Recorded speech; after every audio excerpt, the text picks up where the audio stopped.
ጤናማ ለመሆን ሞክራችሁ ምግባችሁን በስነ ስርዓት ትበላላችሁ፣ የተለያየ የምግብ አይነት ትመርጣላችሁ፣ ስፖርት ትሰራላችሁ።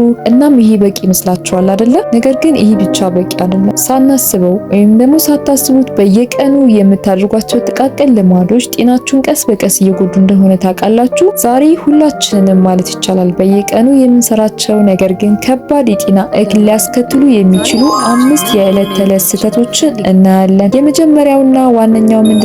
ጠዋት እንደተነሳ ስልካችንን የምንነካካ ከሆነ ወይም ደግሞ ጠዋት ተነስተን ስልካችንን መነካካት፣ አይናችን ገና ከመከፈቱ ስልካችን ስንነካ አእምሯችን ወዲያውኑ ወደ ጭንቀትና መደናገጥ ውስጥ ይገባል። ይህ ደግሞ ቀኑን ሙሉ የዶፓሚን መጠንን በማዛባት ትኩረታችንን ይበታተነዋል፣ ስቴብል ሆነን እንዳንውል ያደርገዋል ማለት ነው። እና ታዲያ ለዚህ መፍትሄ ምንድነው? ከተነሳም በኋላ ቢያንስ መጀመሪያዎቹ 30 ደቂቃዎች ያክል ስልካችንን ባንነካ እጅጉን ይመረጣል። በሁለተኛ ደረጃ የምንሰራው ስህተት ምንድነው? ምግብ ከተመገብን በኋላ ወዲያውኑ ወደ መኝታ ክፍል መግባት ወይም ደግሞ ጋደም ማለት። ምግብ በልተን ወዲያውኑ ስንተኛ የሆዳችን አሲድ ወደ ላይ የመመለስ እድሉ ሰፊ ነው። ይህ ደግሞ የቃጠሎ ስሜት ወይም ደግሞ የጋስትሪክ ሪፍሌክስ የምንለው ቃር የምንለው የምግብ አለመፈጨት እና የረጅም ጊዜ ጨጓራ ህመም ያመጣብናል። ታዲያ ለዚህ ማድረግ ያለብን ምንድነው? ከተመገብን በኋላ ቢያንስ ከ30 ደቂቃ እስከ 1 ሰዓት ባለው ሳንተኛ በመቆየት ወይም ደግሞ መራመድ፣ ወክ ማድረግ፣ እነዚህ ነገሮች ብናደርግ የተሻለ ነው። በሶስተኛ ላይ የምናየው ሽንታችንን አምቀን መቆየት። በተለይ ስራ ሲበዛብን በአካባቢያችን የመጸዳጃ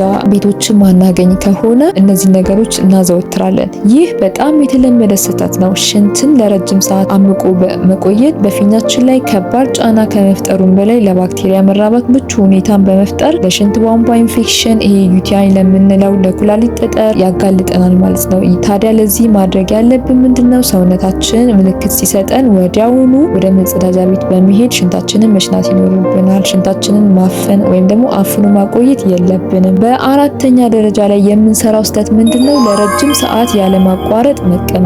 ይህ በጣም ከባድ የሆነ አደጋ ውስጥ የሚጨምረን ነገር ነው። ለሰዓታት ተቀምጦ መስራት ወይም ቲቪ ማየት የደም ዝውውርን እጅጉን ያቀዘቅዛል። ይህ ደግሞ ለልብ ህመም፣ ለስኳር በሽታ፣ ለወገብ ህመም ዋነኛ መንስኤ ነው። እዚህ መፍትሄ ማድረግ ያለብን በየ45 ደቂቃው እየተነሳን ለ2 ደቂቃ ያህል ወደዛ ወደዚህ ማለት እጃችንን እግራችንን መዘረጋጋት አስፈላጊ ነው ማለት ነው። የመጨረሻውና በዚህ ቪዲዮ በአምስተኛ ደረጃ ላይ የምናየው ጥማት ሳይሰማን ውሃ አለመጠጣት። ሰውነታችን ጠማኝ የሚል ምልክት ሲሰጠን አስቀድሞ መጠኛ ድርቀት ውስጥ ወይም ደግሞ ዲሃይድሬሽን ውስጥ ገብቷል ማለት ነው። ታዲያ ውሃ ማነስ ለራስ ምታት፣ ለቆዳ መድረቅና ለኩላሊት ስራ መስተጓጎል ዋነኛ ምክንያት ይሆናል። ለዚህ መፍትሄ የሚሆነው ሳይጠማን በየሰዓቱ የተወሰነ ውሃ የመጠጣት ልማድን ማዳበር ይኖርብናል ማለት ነው። እና እንግዲህ እነዚህ 5ቱ ወሳኝ ጤናችንን እጅጉን ሊጎዱ የሚችሉ እኛ ትኩረት የማንሰጣቸው ልማዶች ናቸውና እነዚህ ልማዶች አስተካክለን ወደ መፍትሄያቸው በመሄድ ጤናችንን ሙሉ በሙሉ ልንጠብቅ ይገባል ማለት ነው። ታዲያ ከነዚህ 5 ልማዶች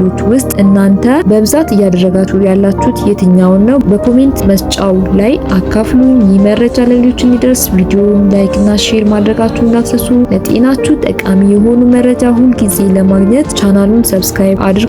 ጤናችሁ ውበታችሁ ነው። በቀጣይ ቪዲዮ እስከምንገናኝ ባይ ባይ።